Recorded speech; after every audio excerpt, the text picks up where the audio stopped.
Bon, alors ce que je vous propose, Bezrat Hashem, effectivement, comme à l'accoutumée sur le Shem et Shmuel, le Hadmor de Sakhatchov, et qui nous montre bien une différence de taille entre le comportement de Yaakov et le comportement d'Esav. Et pour le coup, eh bien, j'ai privilégié un épisode, un petit point, concernant Esav, vous savez, qui va épouser justement d'abord une Cananéenne, puis une fille, une des filles d'Ishmaël, Machla. C'est pas, vous avez ici, en premier lieu, Vayar Esav, Tirot Bnot Knaan, n'est-ce pas? Il a bien vu que les filles qu'il avait épousées, ces filles de Knaan, étaient mauvaises. Be'ene Yitzhak Aviv, pour ceux qui à chaque fois essaient de remettre en cause, est-ce que Yitzhak savait pertinemment que Esav était totalement catastrophique? Si Shem, Ever et Rivka savaient que Esav était catastrophique, d'autant plus Yitzhak Avinu, n'est-ce pas?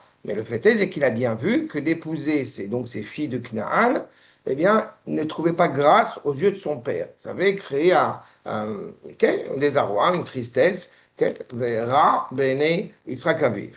Il n'a pas dit aux yeux de sa mère, n'est-ce pas? Pourquoi? Parce qu'évidemment, il y a une sorte de distance naturelle qui s'est malheureusement créée entre Yitzhak et entre Esav et entre Rivka.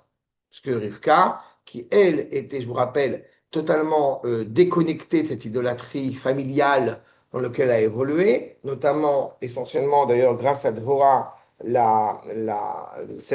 l'élève de Sarah Imenu, qui avait écrit, comme j'ai l'habitude de le dire, de le rappeler, qui avait étudié à la Midrasha de Sarah Imenu. C'est ce qui a fait que Dvorah elle a élevé Rivka et donc elle lui a transmis des valeurs bien évidemment essentielles. Donc Rivka, elle avait cette intuition féminine qui avait un problème. Et on le sait dès sa grossesse, ce qu'elle avait justement essayé de sonder. Dans tous les cas, il reconnaît,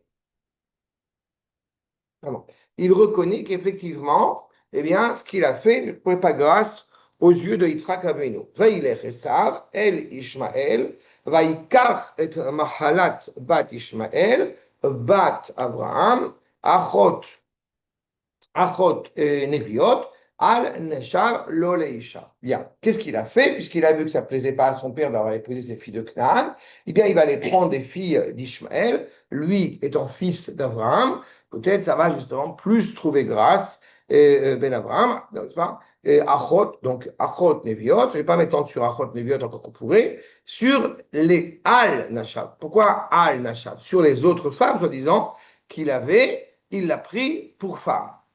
D'accord? Donc, on laisse entendre Achot Neviot, la sœur de la manière d'Ishmaël, Neviot, qui elle, apparemment, donc effectivement, est apte à épouser Esav.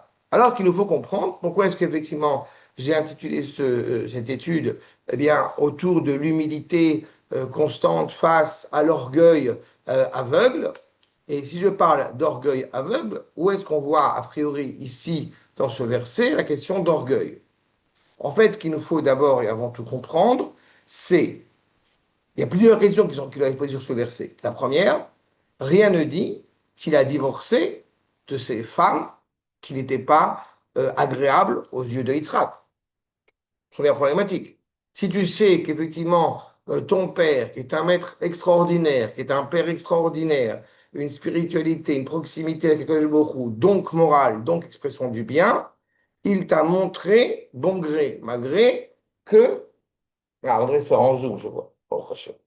Donc, il t'a montré, malgré Ken, que, par contre, il t'a montré que, clairement, ce n'est pas trouvé grâce à ses yeux que tu épouses cette femme. Donc, pourquoi tu y restes avec elle? On va voir. Est-ce qu'il y a une démonstration qui peut éventuellement dire qu'il a divorcé avec cette première femme pour prendre la fille d'Ishmaël? Deuxième point, est-ce que même si, eh bien, il estime, euh, euh, pourquoi divorcerait-elle de cette fille? Et parce qu'elle est-ce parce qu'elle a justement un comportement problématique ou parce que cela ne trouve pas grâce aux yeux de Yitzhak? Si c'est uniquement parce que ça ne trouve pas grâce aux yeux de Yitzhak, il y a peut-être quelque chose d'intéressé là-dedans. Il n'y a pas une réparation morale, il n'y a pas une vraie réflexion morale sur ce sujet. Et, d'accord? Et face à ça, évidemment, vous avez Yaakov Avinu. Voyons pour le moment, pour essayer de se familiariser avec ce que nous enseignent justement nos maîtres, vous voyez le Rav Sforno, qui est Raot Bnot Kenaan, Bene Yitzhak, Avi. וחשב שזה היה מפני שהן מנגדות לרצונו. הנה. Pourquoi est-ce qu'effectivement, eh bien, il est prêt à essayer de réfléchir à la justesse ou l'injustice morale d'avoir pris ses épouses? Parce qu'il semble qu'elles s'opposent à la volonté de Yitzhak.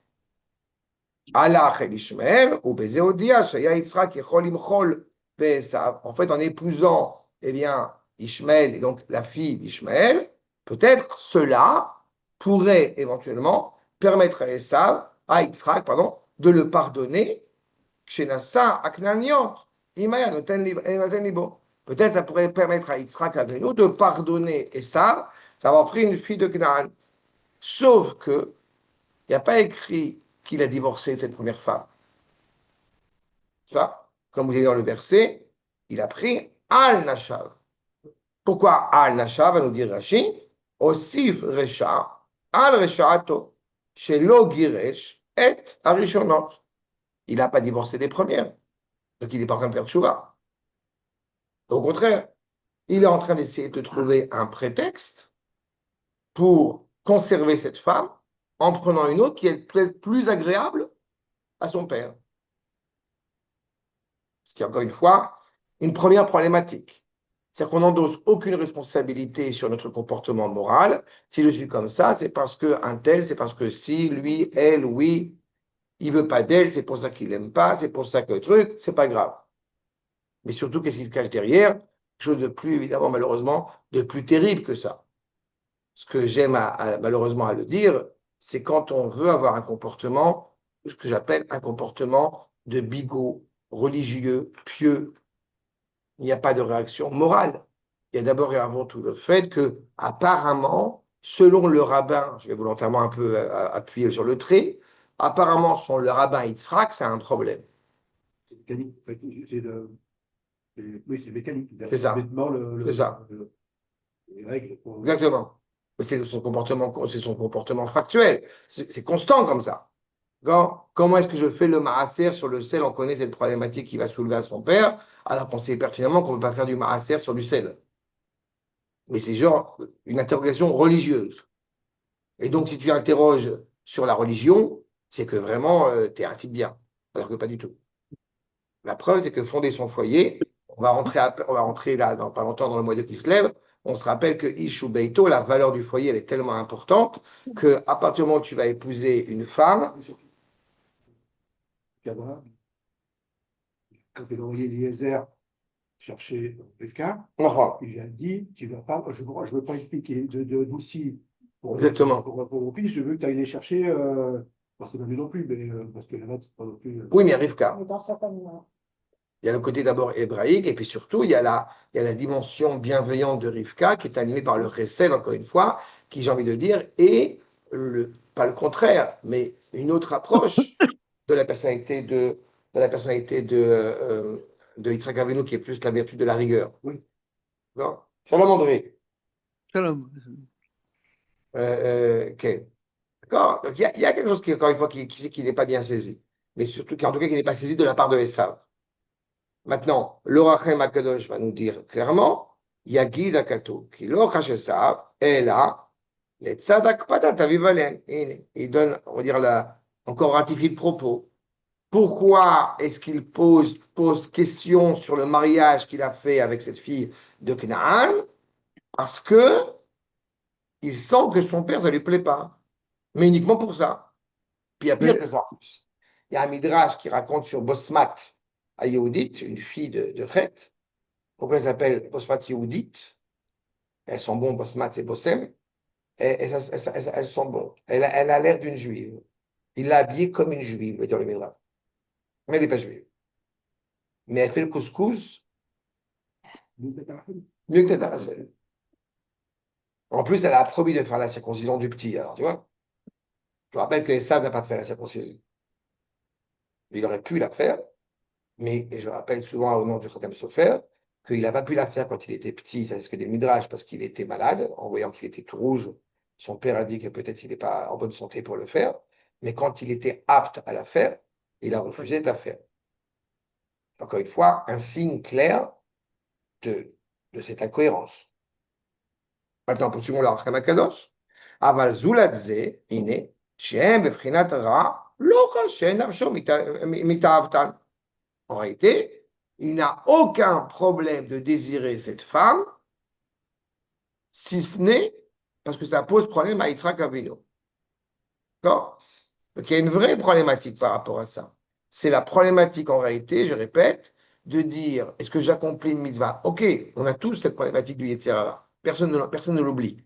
Simplement, je ne suis pas en train de dire que ce mauvais penchant qui est le mien, eh bien, je le considère comme étant quelque chose de positif. Il peut sortir quelque chose de positif de lui. Moi, d'aucune manière, il est positif. Si à partir du moment, encore une fois, eh bien, il n'est pas, ne serait-ce que l'humilité, de dire je suis faible, mais je sais que cela, semble-t-il, est disgracieux, discourtois, immoral, d'aller dans cette direction-là, eh bien, je change de direction. Sauf comme on l'a vu, il ne change pas de direction. וממוצע דבר, גם כן, אתה יודע שלא הועיל טעם היותם רעות בעיני יצחק. Ça ne sert à rien d'essayer de trouver un sens, encore une fois, pourquoi elles sont mauvaises aux yeux de Yitzhak. Et là, les val Yosif Mer, va les garer Shotan, Shayugvar, Etzlo, Lo. Il est prêt à accepter clairement que c'était une problématique. Encore une fois, là aussi, pour ne pas faire d'amalgame, pour faire de contresens. Quand Yitzhak, ou Rivka d'ailleurs, cela ne trouve pas grâce à leurs yeux d'avoir épousé des filles de Canaan, soit parce qu'elles sont blondes, ashkénazes, tout ce que vous voulez. D'accord? Parce qu'elles font bien le couscous ou pas, on s'en fout, c'est pas ça la question. La vraie question, c'est dans quelle mesure, eh bien, ce que le foyer que va constituer Esav est un foyer digne de ce nom, selon ce tronc qui est le tronc de la famille hébraïque. C'est ça l'objectif. Et donc, il a bien conscience que c'est une immoralité. Il ne faut jamais oublier que c'est de Esav que va sortir Amalek hein, aussi. Donc, il a beau savoir cette immoralité, ça ne l'empêche pas de conserver son épouse. Il est prêt à accepter cela. Il est prêt d'essayer de trouver un prétexte pour réparer, en tout cas extérieurement, cette réalité, mais en aucune manière qu'il y ait une prise de conscience intérieure de ce comportement indigne. Veoulai, chez Kolargachato, lo haïta, ela, chez Maïtpakou, Bechota. Et pourquoi, alors maintenant interrogeons-nous, pourquoi est-ce qu'il est prêt dans ce cas-là, si tu es à l'aise avec cela? Si tu ne t'inventes pas un prétexte, tu te dis oui, mon père, ça ne lui plaît pas, mais moi, ça me plaît, donc je m'en fous. Dans ce cas-là, pourquoi est-ce qu'il a besoin de prendre une fille d'Ishmaël? Parce qu'il veut malgré tout retrouver grâce aux yeux de son père. Pour quelle raison? J'ai envie de dire pour le flous. Alors, ce n'est pas le flous, c'est les brachot. C'est immoral, mais ce ne serait pas le premier, ce ne serait pas le dernier avant. Oui, mais c'est le fils de Yitzhak. Ishmaël, c'est plus facile à gérer. Oui. Et ça, c'est le fils de Yitzhak. Et il y avait une dimension qui aurait pu être envisageable si Esav avait été réparé moralement, je le rappelle. À savoir que Esav se préoccupe de la terre, Yaakov du ciel. Sauf que Rivka, comme vous savez, avait très bien compris, on avait eu l'occasion d'expliquer, que Rivka a très bien saisi que cela est impossible vu le comportement ignoble de Esav. Mais la mère, elle n'a pas. Qu'est-ce qu'elle a fait pour infléchir Dans quel sens? enfin, pour que Esav. Eh ben, elle a dit à Yaakov va recevoir la bénédiction. Comment? En mesure où elle a dit par la suite, Yaakov va recevoir la bracha, hein. Mhm. Donc elle a influé sur la réalité. Tu peux t'interroger, mais c'est une autre question. Pourquoi est-ce que Yitzhak, malgré tout, voulait bénir Esav? C'est un sujet que j'ai traité dans le passé. Je peux en rappeler un mot, si c'est vraiment parce que on est dans cette ambivalence-là. En fait, ce qu'a voulu faire Yitzhak, c'est empêcher l'exil. Puisque nous devons partir en terre étrangère, sur une terre étrangère, pendant près de 400 ans. Si éventuellement il y a Esav qui lui est très attaché à la terre et qu'on arrive un petit peu à arranger le truc, alors peut-être que ça va permettre de rester sur cette terre. Mais en réalité, cela n'est pas envisageable. Mhm. Et malgré tout, je rappelle quand même que si Yaakov a reçu la bénédiction dite matérielle, Esav n'a pas reçu la bénédiction spirituelle. Donc, encore une fois, pour le répéter, Yitzhak, c'est pertinemment qui est en face de lui.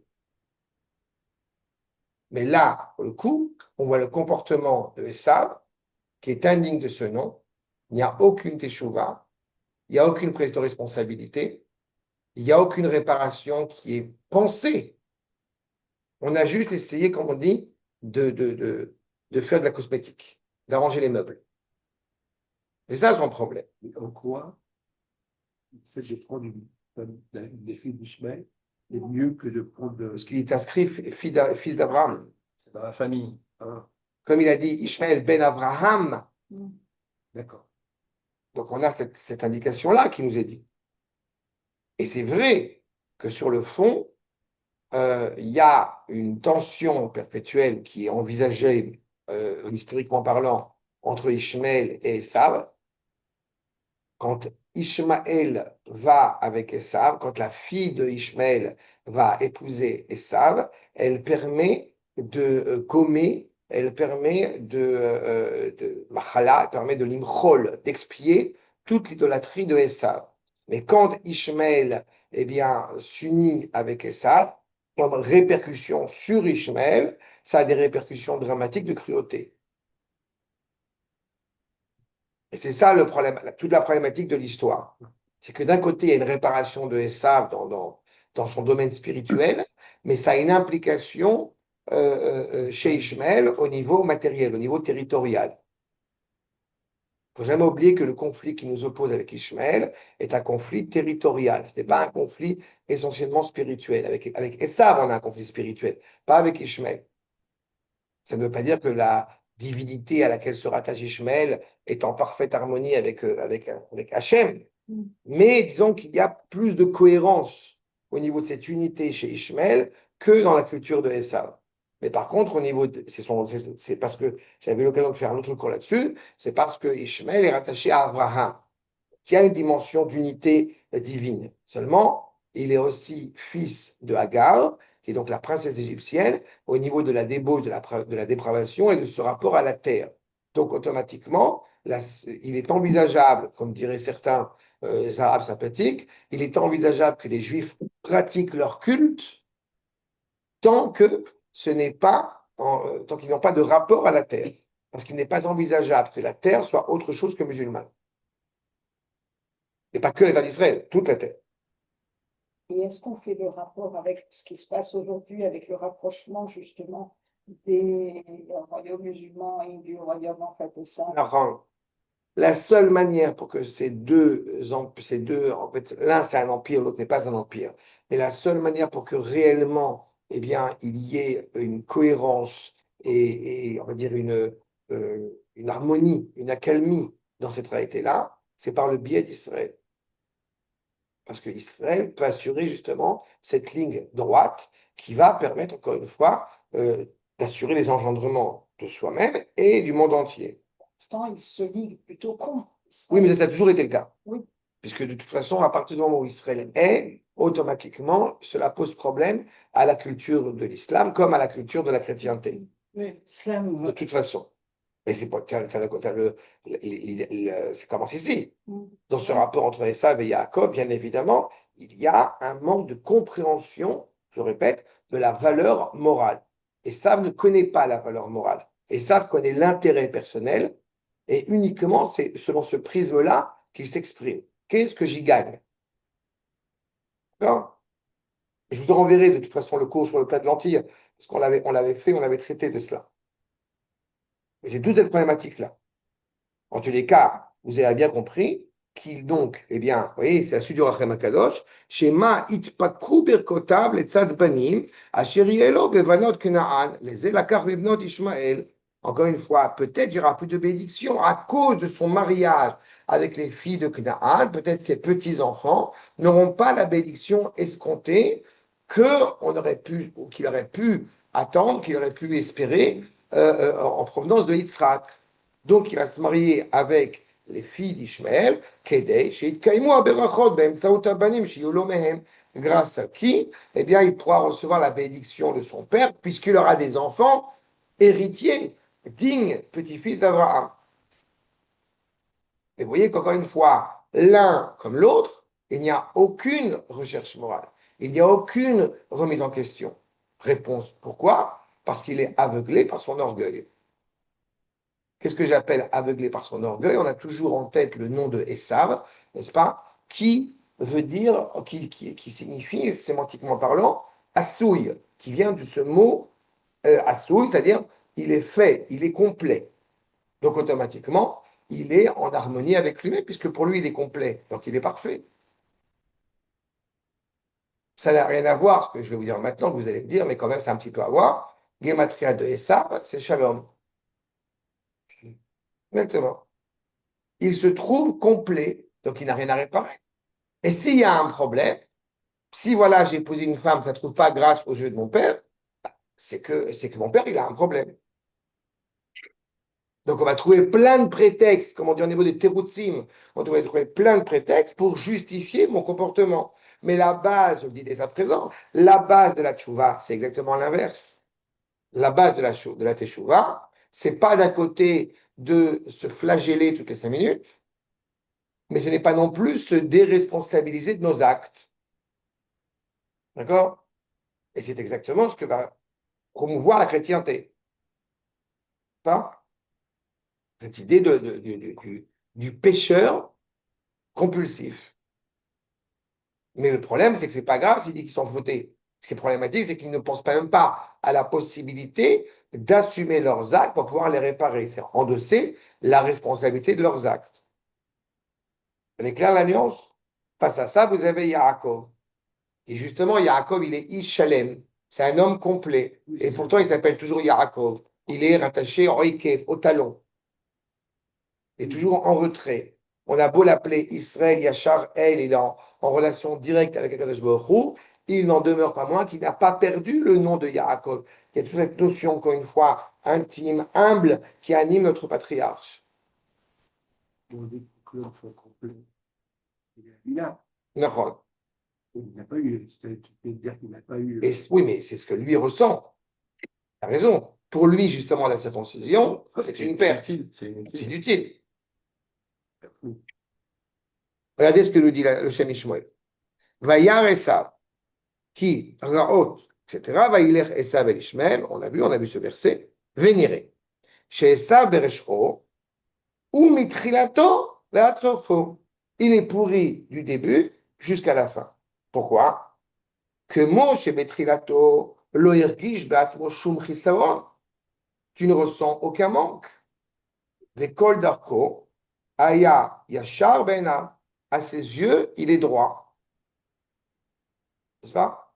D'un côté, il y a une nécessité de se remettre en question, ce qui ne fait jamais.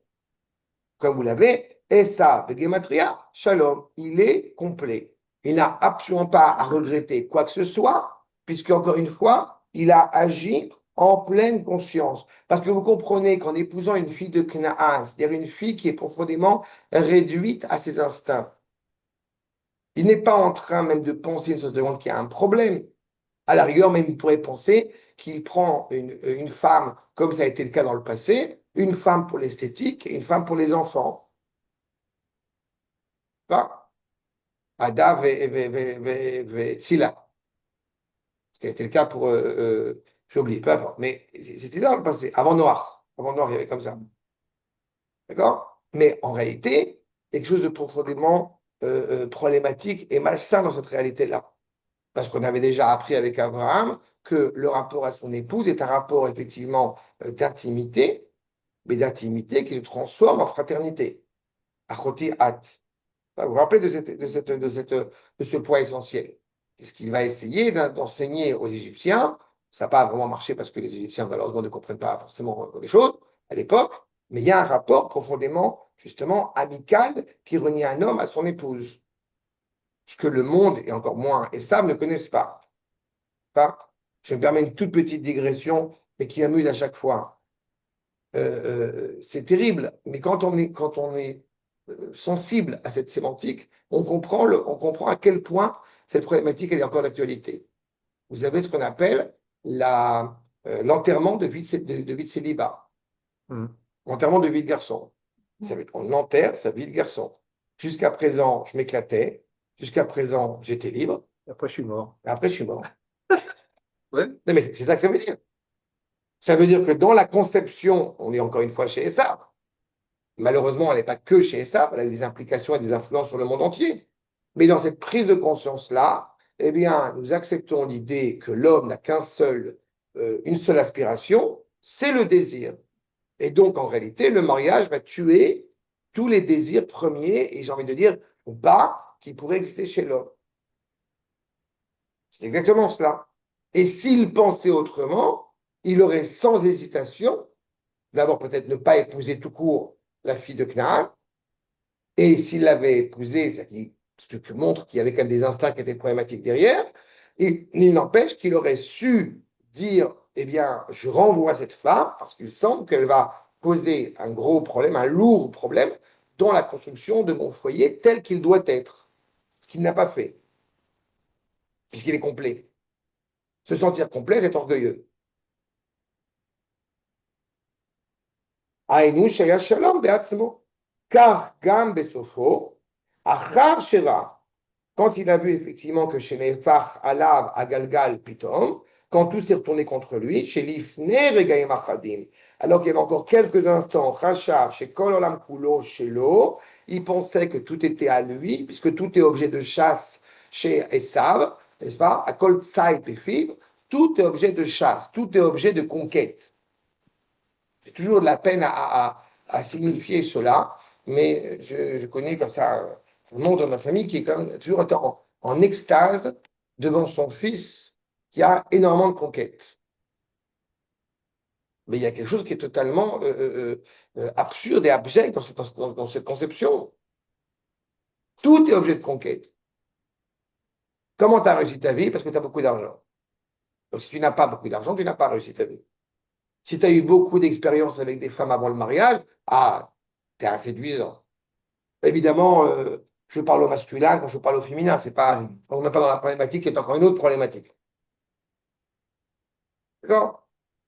Vous savez qu'en français, ça m'a toujours beaucoup amusé, le mot amour au singulier est masculin. Vous connaissez cette histoire? Ouais. Et au pluriel, il est féminin.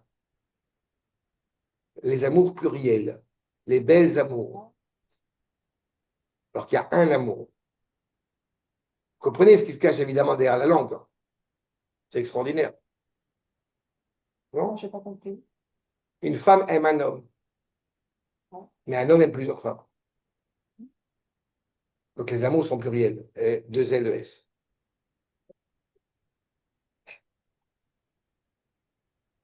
Eh bien, Non, mais après, vous allez me dire, dans la tradition juive, ça existe. C'est vrai, mais pas dans la même dimension. Comme il m'importe de le rappeler, puisque j'ai évoqué ça brièvement, d'abord, il faut la permission de la première femme. Je parle dans le monde séfarade. Moi, Ashkenaz, on n'en parle pas, parce qu'il y a le décret de Rabbeinu Gershon qui a interdit cela. Mais dans la Torah, c'est permis, à la base, avec il y a quand même des grands aujourd'hui, je vais te dire. Non, c'est pas le problème des séducteurs. Non, le problème qu'il y ait des séducteurs, c'est notre problème. Dans le terme séducteur, non. Oui. Le terme séducteur, il faut faire attention. Le terme séducteur fait que justement, Shlomo, par exemple, qui était roi, en l'occurrence, c'est encore c'est en tant que roi. D'accord? Il y a eu 1000 femmes. Il y a eu 1000 femmes. Il a fait des alliances, exactement. Non, mais il ne faut pas mélanger. Il y a le roi et le citoyen commun. Le citoyen lambda, pour reprendre lambda, le citoyen lambda, il a le droit d'avoir 4 femmes sur la Torah. Et selon la halakha. Selon la halakha pour les Sfaradim. Mais, d'abord, il y a deux choses. Première chose, qui est très différente de ce que j'ai évoqué il y a 2 secondes au sujet du monde occidental, à savoir que dans le monde séfarade, pour pouvoir avoir 4 femmes, d'abord, il faut la permission de la première. C'est déjà une première chose. Et de la banque. Et de la banque, exactement. Exactement. Le deuxième point, c'est qu'il y a effectivement la permission de la banque parce qu'il est impératif que cet homme eh bien, se préoccupe de ses 4 épouses à titre égal, c'est-à-dire bijoux, c'est-à-dire robes, c'est-à-dire tout ce que cela importe qu'il doit combler chacune de ses épouses.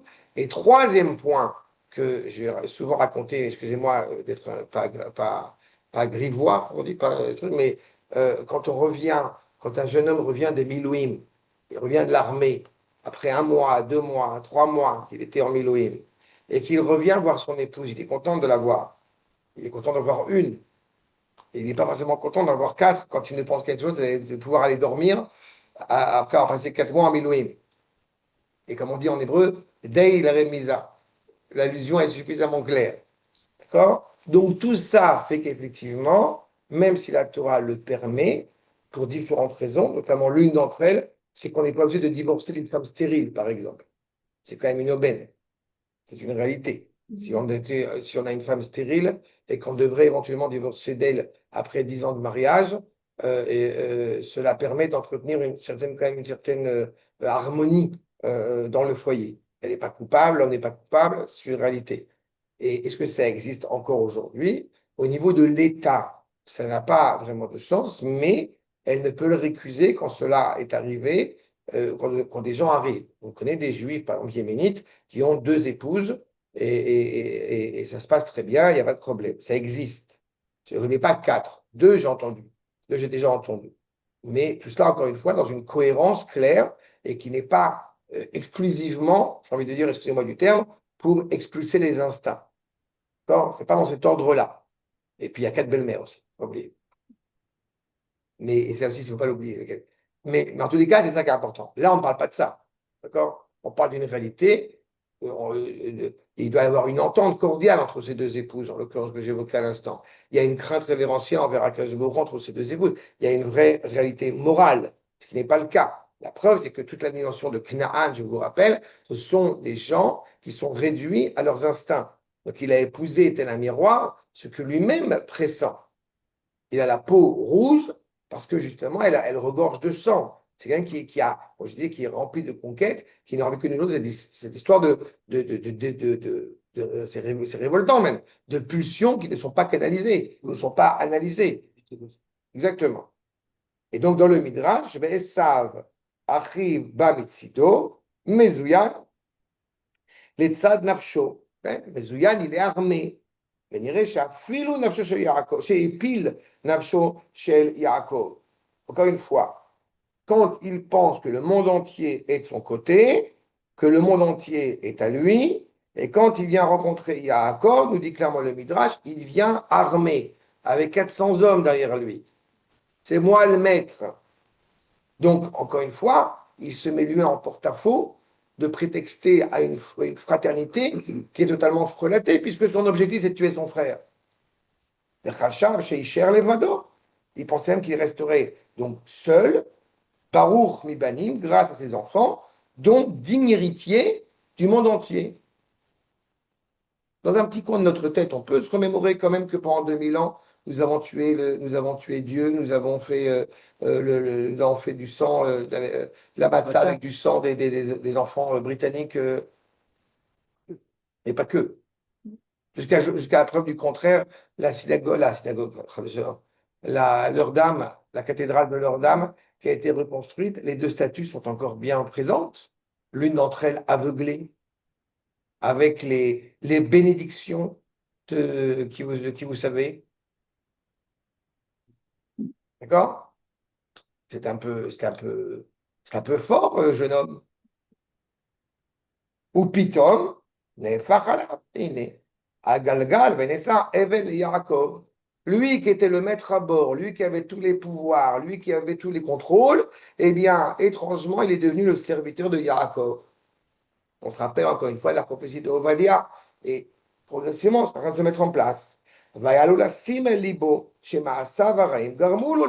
qu'il aurait dû penser à ce moment-là? Qu'est-ce qui a fait que moi, qui étais le plus fort, le plus grand, le chasseur, le plus imposant de tous, je suis devenu le serviteur de Yaakov, si ce n'est, eh bien, malheureusement, l'immoralité de mes actes.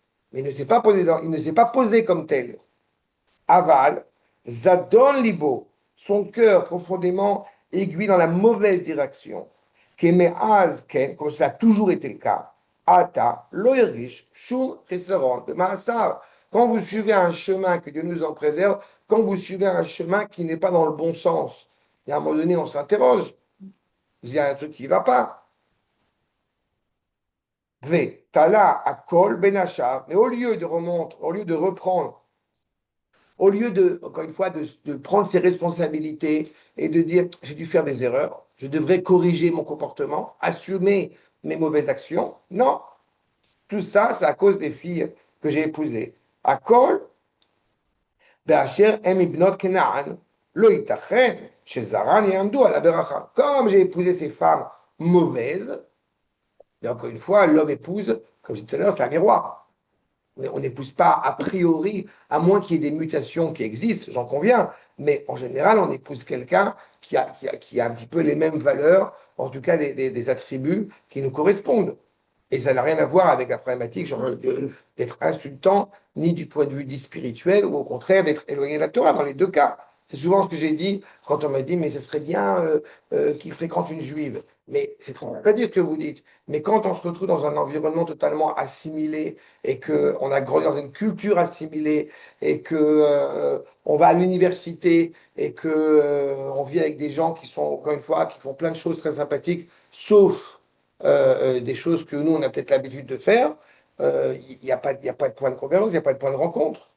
Que Dieu préserve ce qui pourrait arriver en Israël, grâce à Dieu, ça n'arrivera pas parce qu'on est un peuple, mais vous vous rendez bien compte, bien évidemment, que des gens qui sont très loin de la Torah, il leur est très difficile parfois de parler ou de comprendre certaines plaisanteries, certaines boutades de certains qui sont inscrits pendant la Torah, entre autres, cette réalité-là. On ne va pas rechercher une jeune fille qui va faire le couscous du vendredi soir, si c'est belle lurette qu'on mange du petit salé aux lentilles le vendredi soir, pour l'exemple. D'accord. Donc, on ne peut pas reprocher à Christiane d'être ce qu'elle est, parce qu'il a bien fallu que Dieu préserve que l'homme l'épouse, que Mardoché l'épouse pour pouvoir être Christiane. Quand on repense aux fils de Elimelech et de Naomi, pas, quand ils sont partis à Moab, alors la question qui est posée toujours par les maîtres, c'est est-ce que Ruth et Orpa s'étaient convertis ou non en épousant les deux fils? Mais on sait très bien dans le fond que filles du roi, ils avaient l'intention, l'intime conviction d'aller épouser des filles qui a priori n'appartenaient pas au peuple juif. Pas c'est comme, c'est comme, c'est comme il y a beaucoup d'entre nous qui avaient espéré que Monaco soudainement devienne juive marocaine. À une certaine époque, il y avait un comique qui avait épousé. Gad Elmaleh. Voilà. Et on était tous convaincus. Ah bah, Monaco, c'est à nous. Voilà. C'est le contraire qui est arrivé. Elle va faire le couscous, Grace Kelly. Voilà. Mais voilà, c'est exactement ça. Maintenant, malheureusement, c'est exactement l'inverse de ce qui se passe. Donc, c'est ça. Alken, la carte Mibnot Ishmael, justement. Donc, il a pris les Mibnot Ishmael, il a sauvé l'apparence, il a sauvé la parure. Pourquoi? Kedesh Yezera Miyuchas, Ve'az Adain Yerzor Hakol Elav.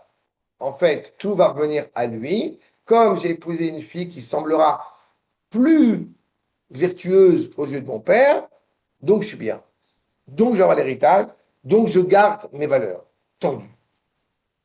Oulaï Chacha, Shevevada, Yaakov Itkalkel. Et à l'inverse de Yaakov, qui lui va se retrouver dans la maison de Lavan, donc automatiquement il va devenir tordu. Chaz Shalom, Beveit Lavan, Beveit Kayem, Chaz Shalom, Vaya Kaasher Tarid, O Bepshitut, Shiarog et Yaakov, ou Bechach Yerza Koelav. Comme je vais être le seul maître à bord, j'ai épousé une fille qui va trouver grâce aux yeux du Père, que Yaakov va devoir partir chez Lavan, donc où il va être évidemment totalement dévergondé chez Lavan, ou alors je vais m'occuper de le tuer, mais en tous les cas, je reste le maître à bord.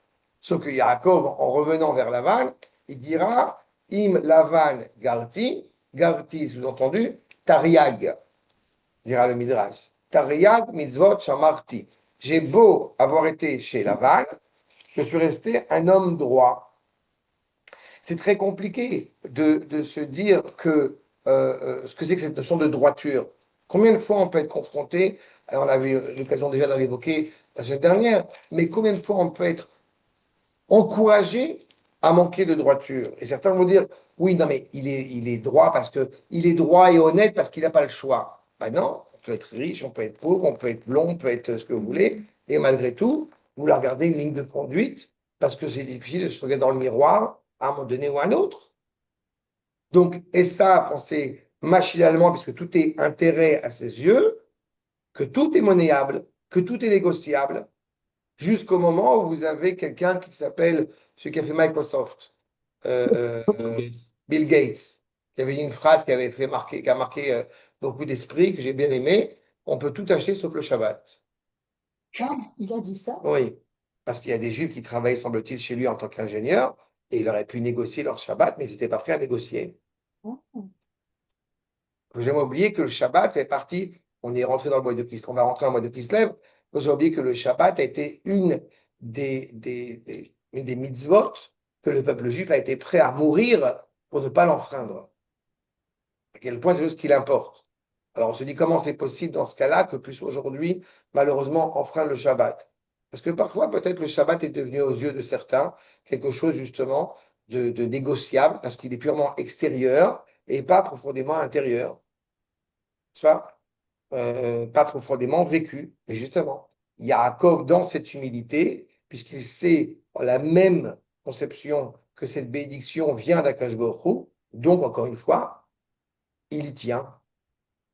Veteda, chez Lo Geresh et Nashav. Justement, c'est ce qui s'est passé chez Esav. Lo Geresh et Nashav Arishon, comme on l'a vu. Et la Vadaï, Hashav Liot, Kemo Bedor Amaboul. Il pensait être comme à la génération du déluge, il va sauver le monde. Maintenant, aujourd'hui, maintenant, tout est sur mes épaules, tout est sur moi. Donc, en pensant comme cela, évidemment, Aïtalem Isha les pour vous, les va une femme pour faire les enfants, les kol ma'asavarim ou ma'ase nashav ha'reshaot, ayut tovim bena. Tout ce que ces femmes faisaient qui était absolument abject et absurde, en réalité, était bon à ses yeux, puisqu'il n'a vu encore une fois aucun manque dans ces femmes. Il n'a vu aucun manque dans ces femmes, puisqu'il n'avait aucun manque chez lui. Encore une fois, Rak Shainan Miyuchasot. En fait, pourquoi est-ce qu'il a renvoyé, il n'a pas renvoyé les filles de Canaan? Parce qu'on a dit, elles ne trouvaient pas grâce aux yeux de Yitzhak. Pourquoi tu penses qu'en prenant une fille d'Ishmaël, ça va sauver la mise?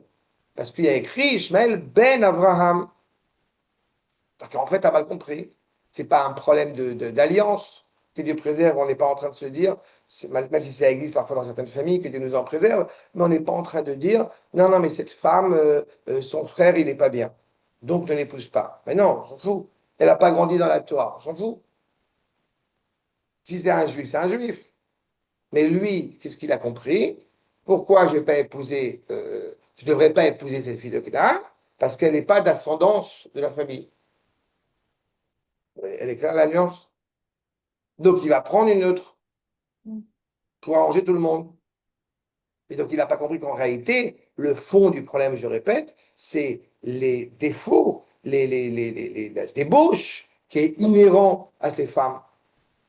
Et il n'a pas su le voir, il n'a pas su l'observer. Donc, Hippur Midat Yaakov, Shayatamid Be'ene Atzmo Befrinal Ekev. Yaakov ne se révèle jamais comme étant parfait. On te dit clairement dans le traité de Havot, ne te dit pas ni rachat, ni tzaddik. Alors qu'on te dise, là aussi c'est dangereux. Alti rachat bifnat tzmecha, on avait fait une étude il y a quelques années sur ne sois pas un rachat à tes yeux. A priori, évidemment, ne sois pas un rachat, tout court. Mais là aussi c'est dangereux. De se dire trop mauvais, c'est pas bon non plus. Mais en aucune manière, ne te dis pas, c'est bon, je suis arrivé. Je suis parfait. Parce que si on arrive à ça, c'est la fin. C'est que la dégringolade.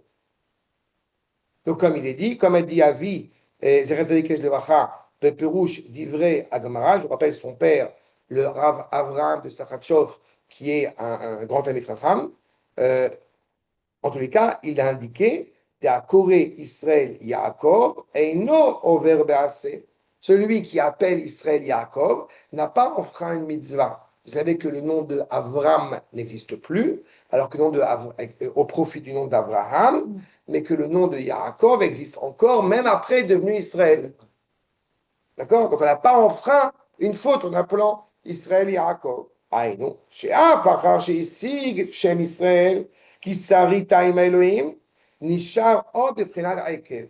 même si nous sommes devenus un peuple extraordinaire, Yaakov est devenu le père de la nation dont nous portons le nom jusqu'à aujourd'hui, et il n'empêche que nous sommes toujours avec cette vertu en retrait, n'est-ce pas, d'humilité qui était celle de Yaakov.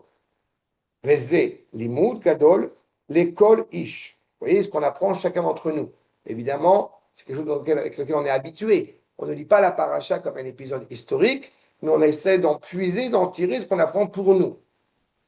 À savoir, imroé, de los aligbei, neora de nishmata, si tu vois clairement que cette luminosité qu'exprime notre neshama, eh bien, elle n'est pas, justement, elle n'est pas envolée. C'est-à-dire que justement, si cette neshama ne t'éclaire pas suffisamment, entre guillemets, ne va pas chercher un prétexte chez Pierre, Paul, Jacques et qui vous voulez. Non. Mais pnei chez Enlo Parnassa, quand j'ai pas beaucoup d'argent, donc ça m'est difficile d'étudier la Torah, c'est pas vrai. Comme, je sais pas, j'ai d'autres choses en tête en ce moment, c'est pas vrai. On se rend bien compte en réalité que c'est un effort pour chacun d'entre nous de venir, de construire et pourtant construire. Pourquoi? Parce qu'on apprend à en saisir l'importance, en saisir la quintessence, la valeur de ce que ça représente. Pourquoi? Parce qu'on y est intimement rattaché. Mais il faut travailler dur. Faut travailler. J'étais au Shabbat, il y avait un monsieur qui est Hatzroni, qui est très connu en Israël et qui se préoccupe de sauver la jeunesse qui est a priori religieuse, mais qui part un peu de tous les côtés. Donc il a créé une zoula comme ça, où il y a plein de jeunes juifs qui se rencontrent, des garçons et des filles, et malheureusement parfois il y a un peu de drogue, il y a un peu de trucs, il y a un peu plein de choses. Et il raconte que quand lui-même il a eu un parcours, il a grandi dans une famille religieuse, il le dit quoi. Et qu'est-ce qui m'a fait rire? Parce que parce qu'il n'a jamais eu de problème pour faire de l'argent, de la magouille, de plein de choses, tant qu'il n'était pas du bon côté. Mais dès qu'il est passé du bon côté, ça commençait à devenir compliqué. Et il raconte notamment que il a du bon côté moral, juif, toranique. Il a grandi dans une famille religieuse, il s'est un peu écarté et il est revenu. Et il se préoccupe de sauver des jeunes qui sont parfois malheureusement, parlez-nous, presque suicides et tout ça, quoi, des choses absolument dramatiques. Et il raconte que il a jamais passé le permis, jusqu'à ces dernières années, il n'a jamais passé le permis, il a toujours roulé sans permis. Et il n'a jamais eu de problème. Et une fois, on lui a dit, fais attention parce qu'il y a des policiers qui circulent, machin et tout. Et lui, il arrive à jongler, à aller un truc. Il se met juste derrière un camion de policiers. Et comme ça, il ne s'est pas arrêté parce qu'il est directement avec la police. Sauf qu'à un moment donné, la police, elle a pris le côté gauche, il a pris à gauche et lui, il a pris à droite. Et il se fait arrêter. Et le policier, il lui dit, lui, il s'est préparé déjà à dire qu'il a oublié son permis à la maison, genre un truc comme ça. Et le gendarme, le policier, il lui dit, tu vas où? Je vais à Bercheva. Ah, très bien. Parce que il y a un policier, il doit rentrer chez lui, sa femme, elle va accoucher, il faut absolument que truc. Et alors il dit bon, d'accord. Et il dit ah, et s'il y avait, ça serait bien s'il y avait que des chauffeurs comme toi. Et il a roulé pendant tout le chemin, il dit avec les mains sur le volant, il était plein. Et l'autre, il lui dit, t'as vu ces gens comme ça? Il continue à continuer. Il roule bien. Et tous ceux qui sont à côté, t'as vu comment ils roulent vite? Non, mais c'est des fous alliés. C'est pas normal de rouler.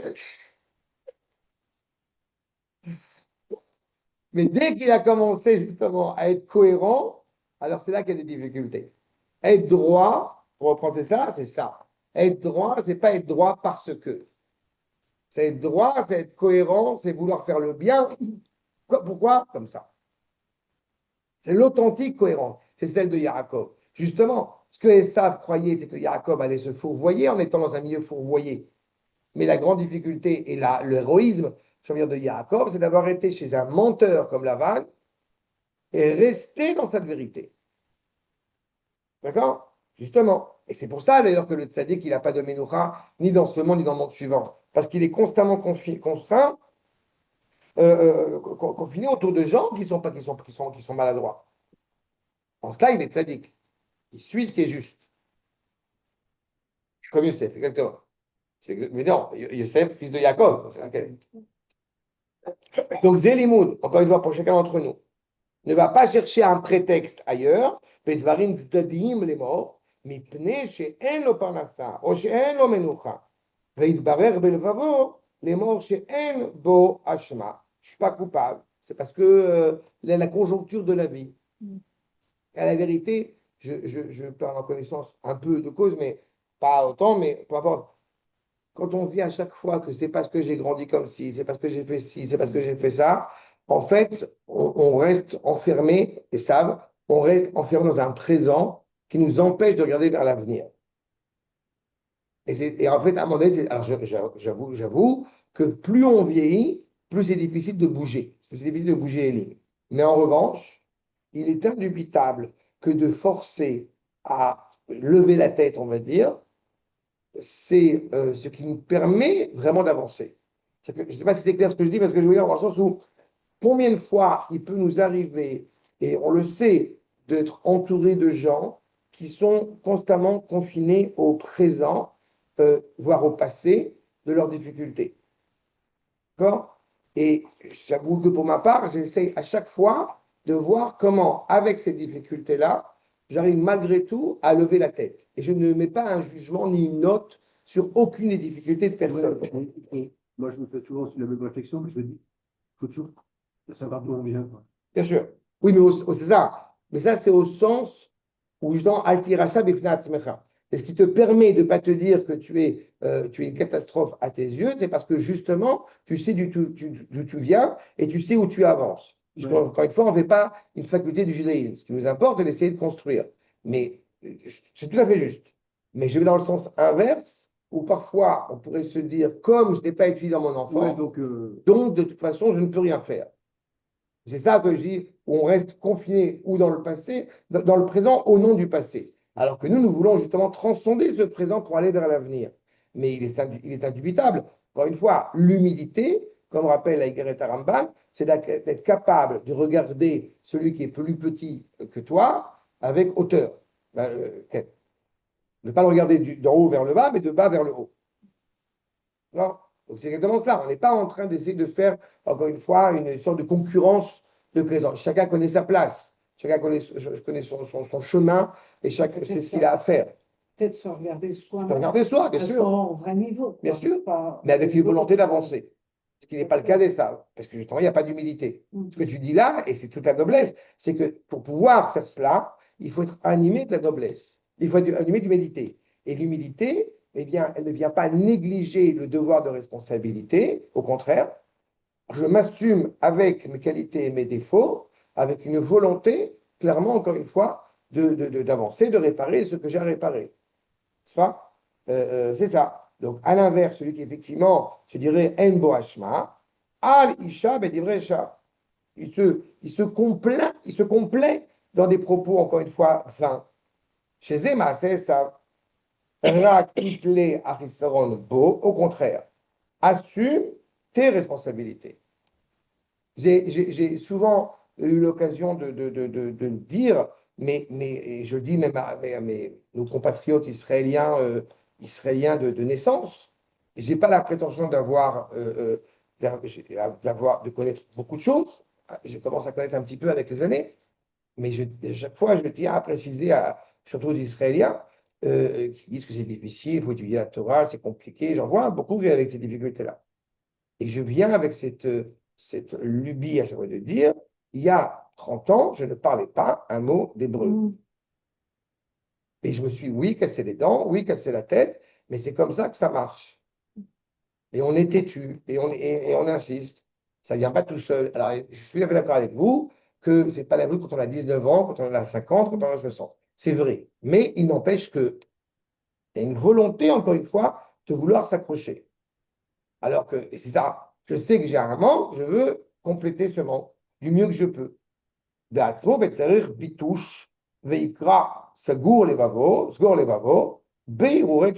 Donc il va déchirer quelque part son cœur qui était hermétique, qui était fermé, c'est déjà une remise en question. Mais je pense encore une fois, et tous ici à cette table, on en est tous conscients, ne serait-ce qu'en venant en Israël, il y a déjà eu un processus de remise en question de ce que je suis pour venir en Israël. Donc il existe déjà. C'est quelque chose qui est déjà fomenté. Pas? C'est ce qui fait qu'effectivement nous sommes là. On n'a pas fait qu'un simple déplacement géographique. Nous sommes dans une claire, pas remise à niveau au sens un peu, un petit peu paternaliste du terme, mais en sorte de retrouver, comme il est dans le Zohar HaKadosh, et des los salik neorei, ibachun, bei venahir. Si encore une fois, on a l'impression que la lumière n'est pas suffisamment éclairante, bah, je vais travailler dessus pour faire ressentir que cette lumière, justement, elle continue à m'animer. Ufa de los salik bei, neora de ishmata, ibachun be venahir. En fait, je vais travailler pour que cette lumière, si je puis dire, inhérente à la neshama, elle peut me donner de la force pour continuer, pour ajouter, pour accroître encore plus. Pas pour me réduire, pas pour me résumer à dire s'il y a des problèmes, c'est à cause des gens qui sont autour de moi et moi je ne fais rien. Je me suis souvent, et ça, à chaque fois ça m'émeut de le dire, et je me suis souvent aperçu que quand j'entends des critiques, eh bien j'ai coutume de dire retrousse tes manches, vas-y. Si tu ne retrousses pas tes manches, alors ne fais rien. Alors ne dis rien. Non. Mosif ometz batora ou bemitzvot kemidat Yaakov. Rajoute de la force, du courage dans la Torah, dans les mitzvot, tel que ça a été Yaakov Avinu. Il ne faut pas oublier que Yaakov Avinu, pour la petite anecdote, enfin le Midrash, qu'il a quand même étudié 14 ans sans dormir dans un lit. Il a dormi, mais sur une chaise. Il y a une force pour pouvoir acquérir pleinement la Torah comme il se devait. Il a fait un don de soi exceptionnel. C'est ça qui nous est indiqué. Mais ça veut dire d'abord et avant tout, je répète, reconnaître la responsabilité qui est la nôtre. Et pour pouvoir, je répète, avoir cette responsabilité, alors il faut être animé d'humilité. Et humilité ne veut pas dire, comme j'aime à le répéter, ne veut pas dire s'humilier, ne veut pas dire se dire je suis rien moins que rien, en aucune manière. Quelqu'un m'a corrigé il n'y a pas longtemps et j'ai trouvé ça génial que, à défaut de ce que j'ai toujours cru, l'humilité et humble n'ont pas la même racine en vrai. En vrai. Mais on a tendance au niveau sonorité de penser que c'est la même. Et en fait, non. Et le vrai sens de humble, c'est effectivement ce qu'on est en train de dire maintenant. Il n'y a pas de mot, du coup, il n'y a pas de nom. Si, c'est l'humilité. Non. Non, la modestie. La modestie. Mais la modestie, elle a toujours quelque chose qui peut justement poser problème. Après, c'est qu'il y a la fausse modestie. Les modestes. Pardon? Oui, c'est pareil. On a cette idée qu'effectivement, ce qu'on appelle à chaque fois dans la tradition juive, celui qui effectivement fuit l'humilité, fuit l'orgueil, mais il regarde derrière lui pour voir si elle me compare après. Voilà. Derrière vous, il y a le pont. Voilà, c'est ça. C'est exactement. Mais maintenant, tu comprends pourquoi il y a le pan. C'est exactement la problématique là. D'accord? Regardons ce que dit le Rav dans Rota Tshuva. Echad me'ayisodot shel hatshuva. Le fondement même de la teshuva, be'machshavto shel adam, dans la pensée de l'homme, ou akarat achrayut shel adam al ma'asa. J'assume les responsabilités de mes actes. Sheba mitoch emunat abechira achopshit shel adam.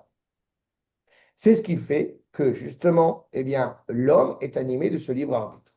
Si on nous disait que nous n'avions pas de libre arbitre, il n'y a pas de valeur, comme il faut important de le répéter, il n'y a pas de valeur au mérite comme au châtiment. J'ai été façonné comme cela, donc tu ne peux pas m'en vouloir. Mais si on accepte l'idée du libre arbitre, c'est partie des choses essentielles que chaque juif se doit de recevoir et de reconnaître, par conséquent, évidemment, eh bien, il n'assume pas la responsabilité de ses actes. Vous vous rappelez quand même que Esav, quand il dit Anochi Ayef, justement au moment du repas, de ce repas de lentilles, il dit je suis fatigué de me battre contre mon mauvais penchant. Et en fait, nos maîtres vont insister sur le fait que, ici, eh bien, il montre qu'il ne croit absolument pas à la résurrection des morts. En fait, on voit plein d'allusions dans la paracha où il enfreint un par un les 13 articles de la confiance envers Akadosh Baruch Hu qu'on attend de chaque juif. Et il les enfreint un par un. Justement, quand on ne croit plus au libre arbitre, par exemple. On ne croit plus à la responsabilité de ses actes, donc à la possibilité de réparer. Vezeu, gamken, tochen avidoui, quand nous faisons la supplication, amechoubar i mitzvah teshuva, qui est intimement rattachée à la mitzvah de la teshuva, chez modé à Adam, chez en shum inyan echad, chez yesh le hashimo, al achet ve totzaotav, que justement, il n'y a aucun point essentiel, encore une fois, à pouvoir, eh bien, remettre en cause sa propre responsabilité par rapport à ses fautes et les conséquences de cette faute. Vous savez que souvent on fait ce parallèle, dans beaucoup d'endroits il est habituel de le faire, entre ce que va faire la Havdil, le bon catholique auprès du curé, justement la confession, face aux juifs quand il fait justement le vidouille devant Akadosh Baruch Hu. Mais on se rend bien compte à quel point les implications ne sont pas du tout ne sont pas du tout les mêmes.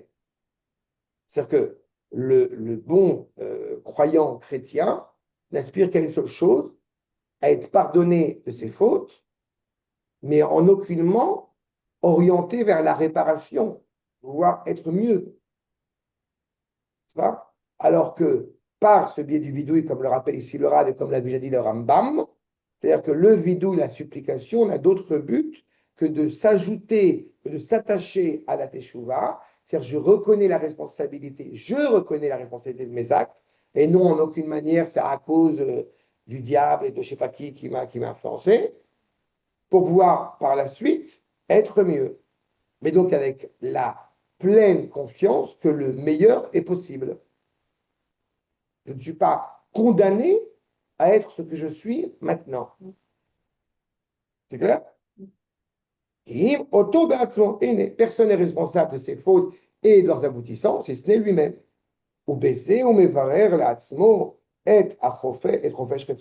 C'est grâce à cela où il peut réellement réfléchir à son authentique la liberté de sa volonté, et la capacité, sa faculté justement à faire de l'ordre, on va dire, dans sa vie et dans ses actes. Je vous accorde pleinement que quand on est parent, je vous apprends pas quelque chose de nouveau, on donne des cadres à nos enfants. Mais ces cadres-là, à un moment donné, de toute façon, justement, ils vont pleinement s'approprier ou au contraire vouloir délaisser un certain nombre de choses. Notre difficulté, elle est là, c'est d'accepter cette idée que nos enfants, justement, eh bien, ne sont pas des copies, des plagiats de nous-mêmes, mais d'un autre côté, qu'on a bien envie que ces valeurs et ce cadre qu'on leur a inculqué, qu'on leur a insufflé, eh bien, ils puissent le poursuivre dans la mesure où ce sont de bonnes choses. Vous avez vu ici un exemple type de Esav, qui quand même, il arrive à un âge près de, je sais pas, près de 60 ans, déjà quasiment, où il a épousé ses différentes femmes, et il se rend compte que maintenant, que ça pose problème à son père. Donc on s'interroge, qu'est-ce qui s'est passé pendant les 15 premières années de sa vie, 30 premières années de sa vie, où le Midrash nous dit qu'il a été au même Talmud Torah que Yaakov Avinu. Qu'est-ce qu'il a reçu là-bas? D'accord? Donc, au mitor kach, ou mafne, les fanav, et aderech la chouv et la chèvre. C'est grâce à cela, en prenant pleinement conscience de sa vie, de sa responsabilité, de sa volonté, qu'il s'engage sur ce cheminement qui le ramène à Kajboku, l'echadesh et chayav, besaderato, pour donc renouveler sa vie dans une bonne cohérence.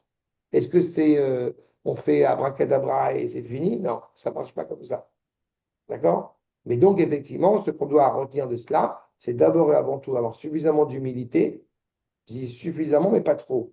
Parce qu'il faut avoir aussi un soupçon de ce qu'on pourrait appeler de culot pour oser poser des questions.